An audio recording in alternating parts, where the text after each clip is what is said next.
Je m'appelle Chloé, à 35 ans, je suis fière d'être méticuleuse et organisée.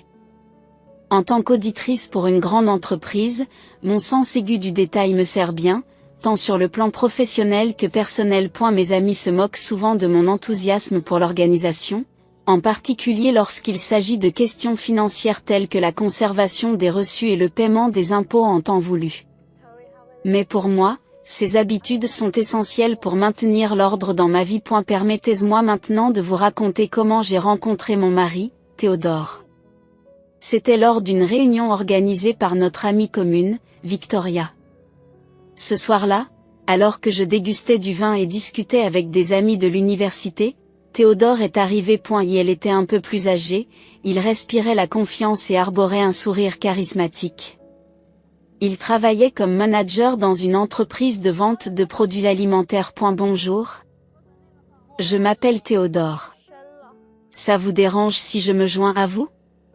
Il me demande, une bière à la main et les yeux dans les miens. Bien sûr, je m'appelle Chloé. Ravi de vous rencontrer. J'ai répondu en souriant.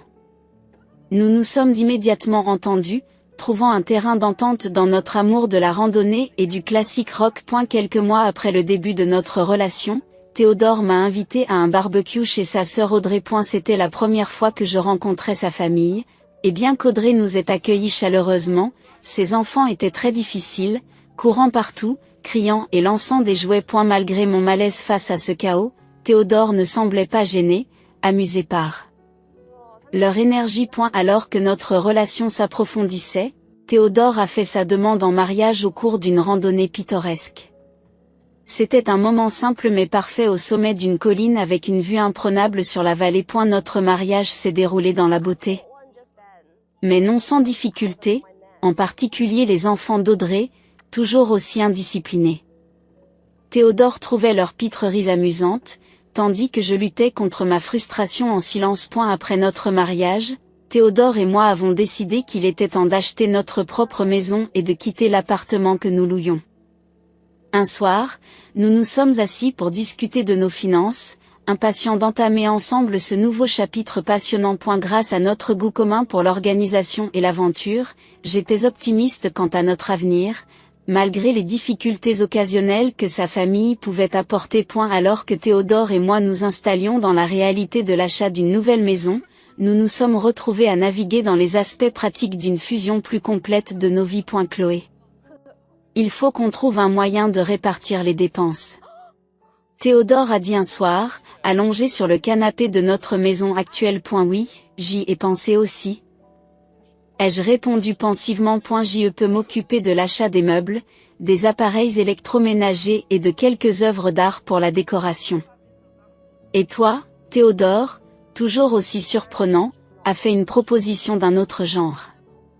Et si je t'achetais une nouvelle voiture ? Je sais que votre ancienne voiture est un vrai casse-tête, a-t-il proposé avec un sourire attentionné. L'idée me ravit. Ma voiture était à bout de souffle et l'idée d'une remplaçante fiable était plus que bienvenue. Nous nous sommes lancés avec enthousiasme dans la recherche d'une maison. Après plusieurs semaines, nous sommes tombés amoureux d'une maison charmante, bien qu'un peu chère. Nous avons décidé que l'investissement en valait la peine. L'emménagement a été chaotique, mais la décoration de notre nouvel espace a été une entreprise passionnante pour moi. J'ai consacré de nombreuses heures à choisir des meubles et des appareils électroménagers élégants et de grande qualité. Peu de temps après s'être installé, Théodore m'a fait la surprise de m'offrir une nouvelle berline élégante et brillante. Théodore, c'est incroyable. Merci beaucoup, me suis-je exclamé, submergé de gratitude en le serrant dans mes bras. Et la vie dans notre nouvelle maison a commencé merveilleusement bien.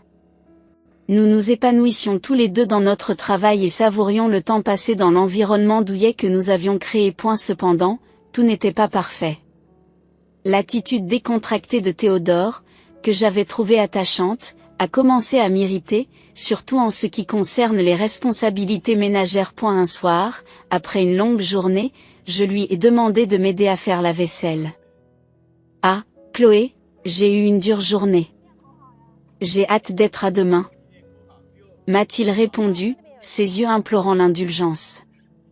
Mais j'ai insisté pour maintenir la propreté de notre maison et c'est à contre-ségur qu'il a accepté de m'aider. Il a accepté de m'aider. Quelques mois après le début de notre mariage, j'ai commencé à m'inquiéter de ne pas pouvoir tomber enceinte. C'était une source de stress supplémentaire, malgré les conseils des médecins, il était difficile de ne pas se sentir anxieuse. Pour compliquer les choses, la sœur de Théodore, Audrey, qui vivait dans un état voisin, nous rendait souvent visite, apportant le chaos avec elle. Chaque fois qu'elle était là, elle me déchargeait sans arrêt de ses problèmes conjugaux. Chloé, tu ne vas pas croire ce que David a fait cette fois-ci. Elle commençait par exprimer sa frustration. J'ai essayé de changer de sujet, espérant faire une pause dans ce drame permanent. Mais Audrey insistait pour se défouler.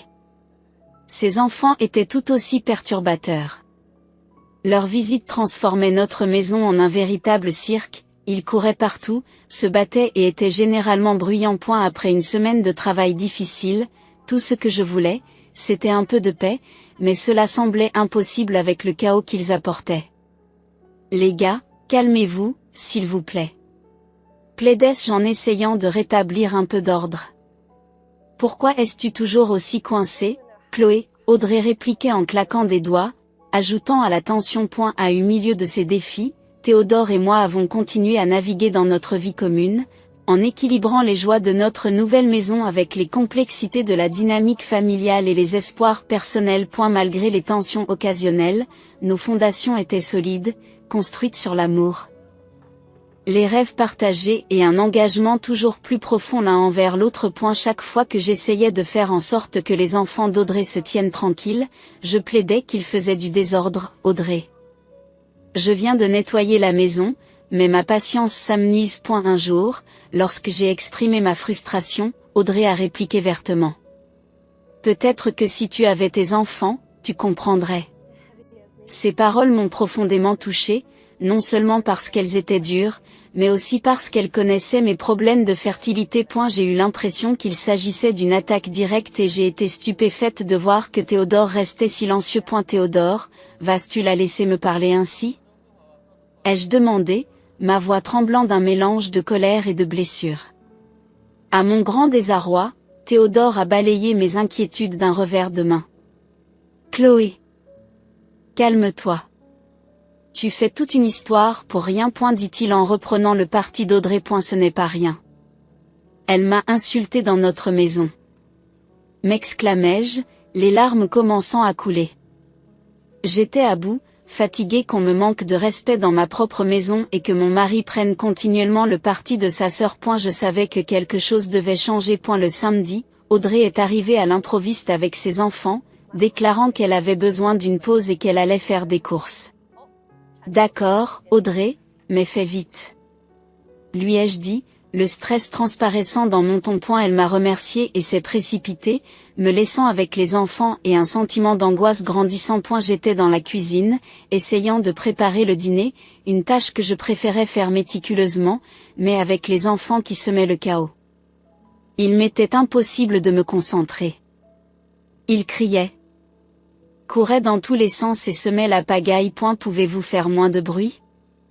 J'ai appelé depuis la cuisine, espérant un moment de paix. Ils m'ignorèrent, et peu après, un grand fracas provenant du salon me fit entrer en trombe. Là, au milieu des débris, se trouvait le vase chinois antique de mon grand-père, brisé. Mon cœur se serra en constatant les dégâts. Que est-ce qui s'est passé ici? Demandai-je, la voix tremblante, en regardant les enfants qui restaient immobiles, la culpabilité se lisant sur leurs visages. On ne faisait que jouer, marmonne l'un d'eux en évitant mon regard. Ce vase n'a pas de prix. Il appartenait à mon grand-père. As-tu la moindre idée de ce que tu as fait? J'étais livide, tout mon corps tremblait de colère. À ce moment-là, Théodore est entré, l'air calme et désemparé. Que est-ce qui se passe? A-t-il demandé. Je lui montre le vase brisé. Tes neveux viennent de casser le vase de mon grand-père. Regarde ce gâchis. La réponse de Théodore ne fit qu'envenimer la situation. Calme-toi, Chloé. Ce n'est qu'un vase. On peut le réparer, dit-il, sans tenir compte de mes sentiments. Et il ne s'agit pas seulement du vase, Théodore. C'est une question de respect. J'en ai assez. Chaque fois qu'Audrey vient, notre maison se transforme en zone sinistrée et tu ne sembles pas t'en soucier, ai-je crié, ma voix se brisant sous l'effet de la frustration. Audrey est entrée à ce moment-là, ses sacs de course à la main, et elle avait l'air agacée par le vacarme. C'est quoi tous ces cris? Demande-t-elle. Je lui montre les restes du vase sur le sol. Tes enfants ont cassé le vase de mon grand-père, Audrey. Regarde ce désordre. A eu lieu de s'excuser, elle a rétorqué, tu aurais peut-être dû mieux les surveiller, Chloé. Tu te moques de moi? Ce sont tes enfants. Audrey. Je ne devrais pas avoir à les surveiller. J'ai répondu, ma colère atteignant son paroxysme. Théodore se contente de secouer la tête, l'air agacé. Tu exagères, Chloé. Laisse tomber, dit-il. J'en avais assez. Tu exagères? J'en ai assez. J'en ai assez d'être traité comme si je ne comptais pas dans ma propre maison. J'ai répondu, me défendant enfin, déterminé à changer les choses. Le manque de respect était devenu trop insupportable, et je savais que pour ma dignité et mon bonheur, il fallait faire quelque chose. J'ai pleuré en criant. Théodore restait là, silencieux et impassible, tandis qu'Audrey affichait un sourire en coin qui semblait annoncer une victoire. Submergé par un mélange de colère, de blessure et de trahison, j'ai quitté la pièce en trombe. Gérer le chaos des visites d'Audrey et de ses enfants avait été épuisant pendant des mois, mais je n'étais pas préparé à ce qui allait suivre. Un matin, alors que Théodore était assis sur la table de la cuisine en train de grignoter ses orteils, il a lâché une bombe avec autant de nonchalance que s'il commentait le temps qu'il faisait. Chloé, il faut que je te dise quelque chose. Audrey est en train de divorcer, et elle va emménager chez nous avec les enfants pendant quelques mois, a-t-il dit. J'ai failli laisser tomber mon café. Tu es sérieux? Notre maison est déjà une maison de fous quand ils viennent passer une journée. Comment allons-nous faire pour qu'ils vivent ici pendant des mois? Demandai-je, incrédule. C'est ma sœur, Chloé. Elle a besoin de son aide. Tu dois être plus compréhensive, répondit-il, son regard suggérant que je n'étais pas raisonnable. Compréhensive?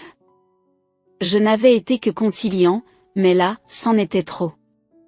Pourquoi ne pas louer un appartement pour elle à proximité? Je paierai même le premier mois de loyer, suggérai-je en essayant de garder mon calme. Non, elle sera mieux ici. En plus, tu pourras t'occuper des enfants et de la propreté, a-t-il déclaré comme s'il s'agissait de la solution la plus évidente. Je ne suis pas une babysité, Théodore.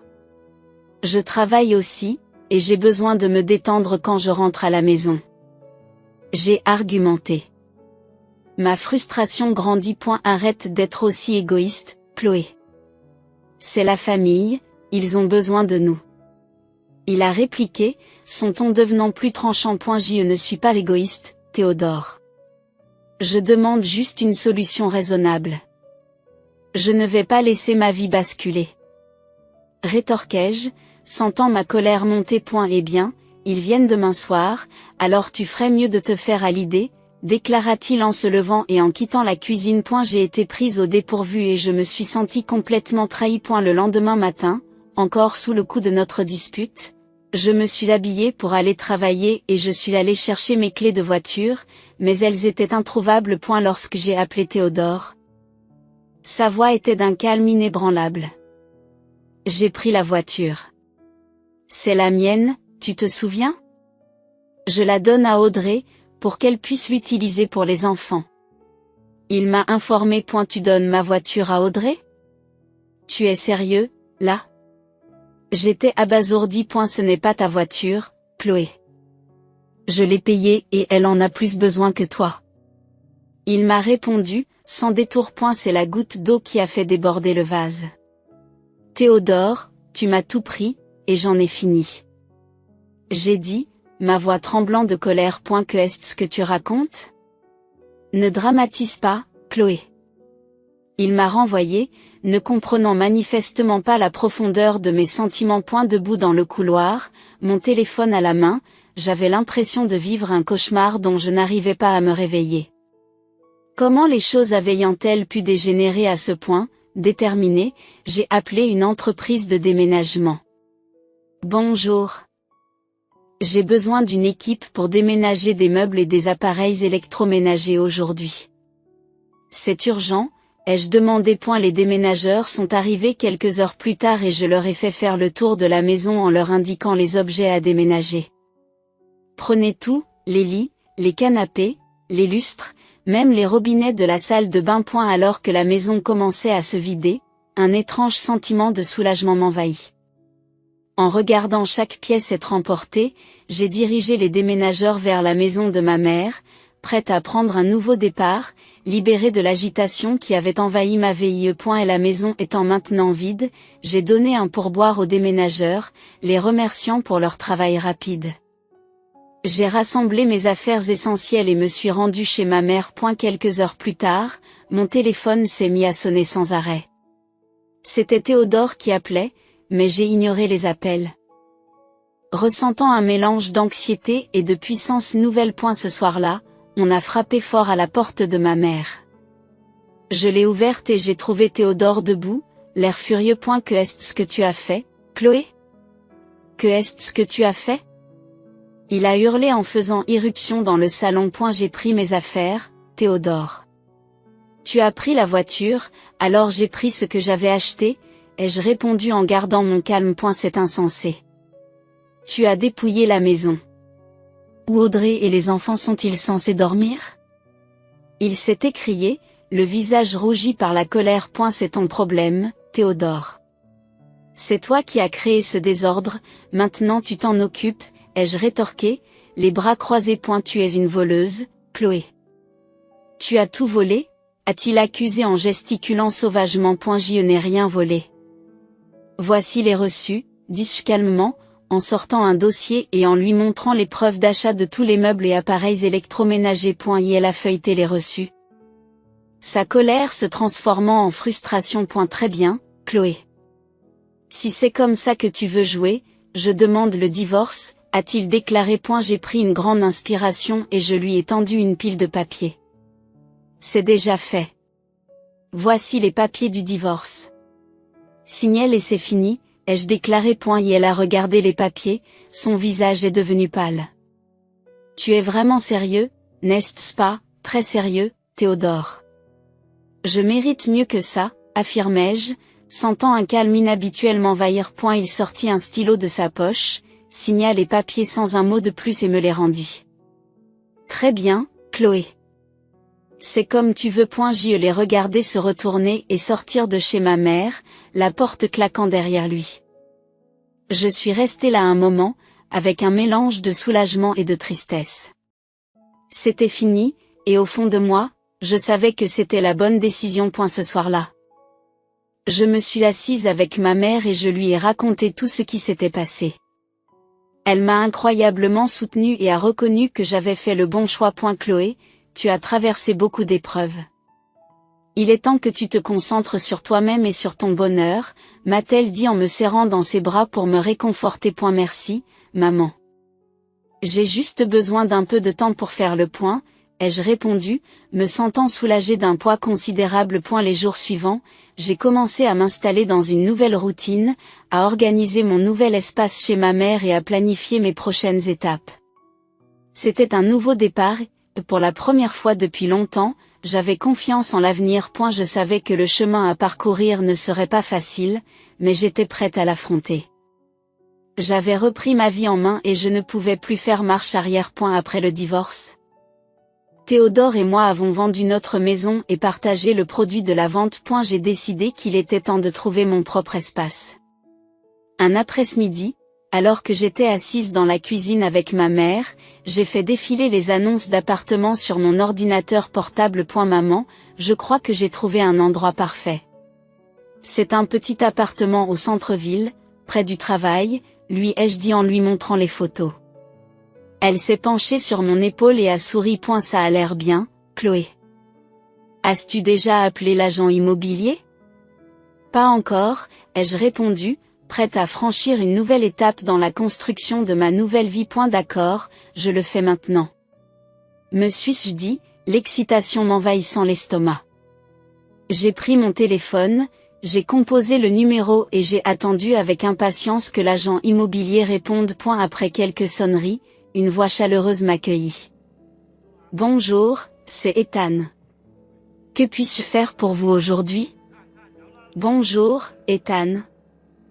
Je m'appelle Chloé. J'ai vu votre annonce pour l'appartement du centre-ville. Est-il encore disponible? Ai-je demandé, les doigts croisés sous la table. Oui, il est toujours sur le marché. Voulez-vous venir le voir? La voix d'Ethan porte un soupçon d'espoir. Ce serait parfait. Pourquoi pas demain après-midi? J'ai essayé de garder ma voix stable. Cela me convient. Rencontrons-nous à 16h, confirma Ethan. Nous avons mis fin à l'appel. Le lendemain, j'étais en ville, prête à rencontrer Ethan et à visiter l'appartement. Il se tenait devant l'immeuble, le sourire accueillant. Bonjour, Chloé, ravi de vous rencontrer. Allons faire un tour, dit-il en me serrant la main. L'appartement était charmant, compact mais accueillant, avec une cuisine soignée, un salon généreux et un petit balcon qui offrait une jolie vue sur l'horizon de la ville. Cet endroit est idéal, Ethan. Je le prends, déclarai-je, soulagé. Après avoir signé le bail et récupéré les clés. J'ai commencé à planifier mon déménagement. Les jours suivants ont été un tourbillon d'emballage chez ma mère et de coordination avec les déménageurs pour le gros du travail. Le jour du déménagement, ma mère et quelques amis étaient là pour m'aider. Alors que nous chargions le dernier carton dans le camion, j'ai ressenti un mélange d'excitation et de nervosité à l'idée de prendre un nouveau départ. Chloé, c'est un nouveau départ merveilleux pour toi, me dit ma mère en me serrant dans ses bras pour me réconforter. Merci, maman. J'ai hâte de m'approprier cet endroit. J'ai répondu avec un sourire. Nous avons conduit jusqu'à mon nouvel appartement, avec l'aide de tout le monde, tout a été déballé et arrangé rapidement. En regardant ma nouvelle maison, je me suis sentie fière et satisfaite. C'était le début de quelque chose de nouveau et j'étais prête. Ce soir-là, pour fêter l'événement, j'ai invité ma mère et mes amis à dîner. Nous nous sommes assis par terre au milieu des cartons. Nous avons mangé de la pizza et nous avons ri. Mon amie Victoria a porté un toast à Chloé et à sa nouvelle aventure, en levant son soda. Merci à tous. J'apprécie vraiment tout ce soutien. Ai-je dit, reconnaissante de leur aide. Au fil de la soirée, nous avons partagé des histoires et ri. Et pour la première fois depuis longtemps, je me suis sentie vraiment heureuse. Plus tard, assise sur mon balcon et regardant les lumières de la ville, j'ai réfléchi à mon parcours et au chemin parcouru. J'étais fière de moi pour avoir pris les rênes de ma vie. J'avais appris par des amis que Théodore, mon ancien petit ami, avait acheté un petit appartement avec une partie de nos fonds communs de placement. Et elle y vivait désormais avec Audrey et ses 3 enfants, cumulant 3 emplois pour faire face aux dépenses alors qu'il se débattait dans des désaccords constants. Un jour, Théodore a appelé de façon inattendue. Voir son nom clignoter sur l'écran de mon téléphone m'a surpris. Mais la curiosité a pris le dessus. Bonjour, Théodore. Que est-ce qu'il y a? Demandai-je sur un ton neutre. Chloé, je t'écoute moi. Commença-t-il d'une voix désespérée. Je sais que j'ai fait une bêtise et je suis désolée pour tout. En l'écoutant, je me suis rendu compte à quel point j'avais grandi et à quel point ma vie était différente maintenant, remplie de nouveaux départs et d'avancées positives. Jusqu'à présent, je n'avais pas saisi l'ampleur de vos difficultés. En observant les enfants d'Audrey, je n'ai pas pu m'empêcher de glousser légèrement. Vraiment, Théodore? Il t'a fallu tout ce temps pour t'en rendre compte? Demandai-je avec incrédulité. Je sais qu'il est tard, mais je suis sincère. J'ai passé beaucoup de temps à réfléchir, et tu me manques. On me manque. Pouvons-nous prendre un nouveau départ? Je suis prêt à m'installer chez toi et à remettre les choses en ordre. Il a expliqué, sa voix pleine de sincérité. Je ris, secouant la tête en signe d'incrédulité. Théodore, tu n'es pas sérieux. Tu crois que tu peux revenir dans ma vie comme si rien ne s'était passé. Chloé, je suis sérieux. Je ferai tout ce qu'il faut. Je ferai même un travail supplémentaire pour me racheter. Il continua, le désespoir s'insinuant dans son ton. Théodore, j'ai tourné la page.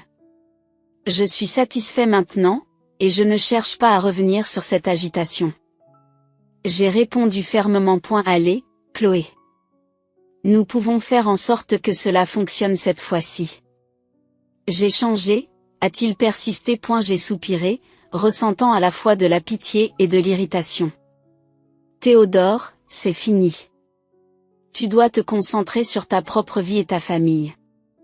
Je n'ai pas envie de retourner dans ce chaos. Chloé, s'il te plaît, je t'en supplie. Il plaide, sa voix se fissure. Théodore, non. J'ai trouvé la paix sans toi et je ne la sacrifierai pas. J'ai insisté, je suis resté sur mes positions. Prends soin de toi. Théodore. J'espère que tu trouveras ta voie. En raccrochant le téléphone, j'ai ressenti un mélange de soulagement et de finalité. Il était évident que Théodore se débattait, mais je ne pouvais pas laisser ces problèmes me replonger dans une situation dont je m'étais extirpé avec diligence. Plus tard dans la journée, j'ai rencontré Victoria pour un café et je lui ai annoncé la nouvelle. Tu ne vas pas croire qui m'a appelé aujourd'hui, ai-je dit en roulant des yeux. Qui ? Victoria a demandé, en arquant un sourcil. Théodore, il m'a supplié de le reprendre et de le laisser emménager dans mon appartement, ai-je raconté en secouant la tête. Victoria a éclaté de rire, manquant de s'étouffer avec son café. Tu es sérieuse ? Que est-ce que tu as dit ? Je lui ai dit que non, bien sûr. Je ne retournerai pas dans ce bazar, ai-je répondu en souriant. Nous avons passé l'après-midi à discuter et à rire. Et j'ai été frappé de voir à quel point j'avais progressé. Je m'étais construit une nouvelle vie, faite de paix et de satisfaction. J'étais déterminé à ne laisser personne la perturber. En rentrant chez moi, j'ai ressenti un profond sentiment de satisfaction et d'apaisement. J'avais enfin tourné la page sur ce chapitre de ma vie, prête à avancer avec confiance et bonheur.